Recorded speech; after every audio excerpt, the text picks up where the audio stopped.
ملي امنیت ځواکونو د کابل لپاره د طالبانو نومول شوی ولي نیولی. چارواکي وایي امنیتي ځواکونو په روزګان کې و مشکوک وسلوال نیولي. د نیوز پریس چینل لیدونکو سلام، ستړي مشي په موکړې د مهمو خبرونو ته. د ملي امنیت عمومي ریاست وایي د کابل لپاره د طالبانو د نومول شوی ولي نیول شوی دی.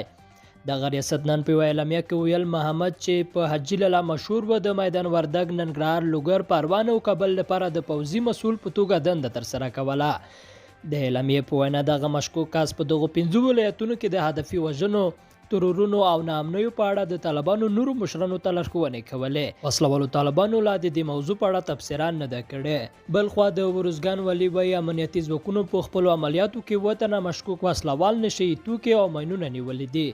ولی محمد عمر شیرزاد نن ازادي راډیو ته ویل افغان ځواکونو په عملیاتو کې وطنه وسلوال، 6 کړۍ ماینونه او زیات شمیر نشي توکي نیولي. زموږ د افغان ځواکونو د دغو هڅو ستاینه کوو. به ورځ وړاندې هم په روزګان کې د 3 مشکوکو ماین خوښونکو د نیولو خبر ورکړل شوی و. لیدونکو له ملتیا مننه، ښې چارې.